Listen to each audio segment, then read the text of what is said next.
Let's start with a confession. You probably think you're pretty smart. Why? Because you scroll through 100 Instagram posts a day, listen to 3 podcasts, and always have the latest news in your pocket.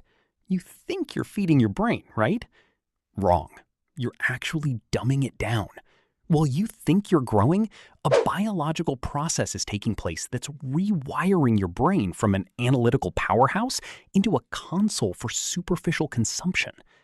Imagine you want to open a 5-star restaurant, but instead of buying quality ingredients, you keep grabbing leftovers from the internet's trash can and tossing them into the pot.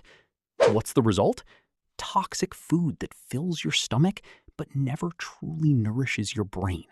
You only have the feeling of knowing, not knowledge itself. Ask yourself, how many of the things you read today could you actually explain to someone tomorrow? The difference between having seen something and truly understanding it is the exact boundary between information and intelligence. If you only swim on the surface, you will never reach the depths of true knowledge. All right, now let's take a step forward. Do you think you can listen to a podcast, reply to emails, and pay attention to your friend all at the same time? Let's break down Sarah's story. Sarah is a brilliant student. She always thought that multitasking was her superpower. But one day, during an exam, she saw a simple question, and nothing came to mind. It was like her brain had suddenly shut down. Sarah wasn't unintelligent. She was just a victim of context switching cost. Your brain, contrary to what you believe, is not a parallel processor. Your brain is a sequential processor that can only jump between tasks. Every time you switch from one task to another, your brain has to pay a penalty. That penalty is your intelligence. Are you actually being productive, or are you just bouncing from one state of stagnation to another at high speed? Every time you check a phone notification, your attention gets kicked around like a football, and you lose your focus power. This means with every jump, you're sacrificing a part of your mental processing capacity. In reality, you're not doing several things at once. You're just doing several things with lower quality and more exhaustion. Comfort. How enjoyable, right? Having every question answered by Google in a second. That means ease. But being comfortable is the killer of intelligence. Look, your brain is a little creature of habit. It's always looking for the path of least energy resistance. When you use shortcuts, when you let tools do the thinking for you, you're essentially telling your brain, hey, you don't need to work anymore. Let's just activate rest mode.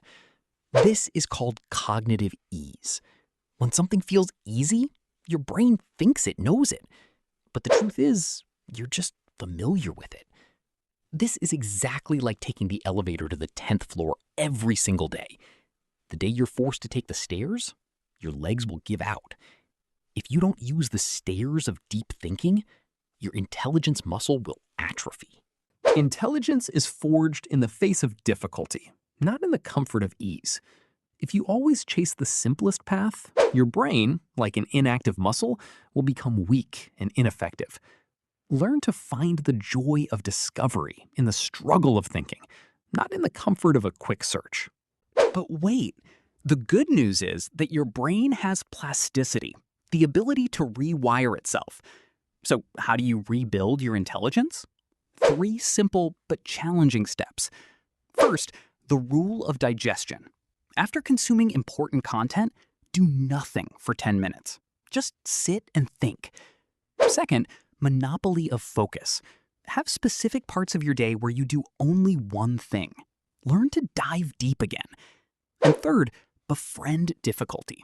When you're faced with a problem that's hard to understand, don't run away. Right there, at the exact moment your brain wants to escape the pressure, that's exactly where your intelligence is being built.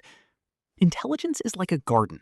You have to dig deep and allow the growth process to take time and effort. This path isn't going to be fast, but it's guaranteed to last. Every time you overcome resistance to comfort, you're building a new, stronger neural pathway in your brain. By doing this, you become the engineer of your own rewiring. I hope this video has made you, at the very least, look at the habits you thought were in your favor from a completely different angle. Thank you for staying with me until the end. take care of your mind because it's your only true asset. Until the next video, goodbye.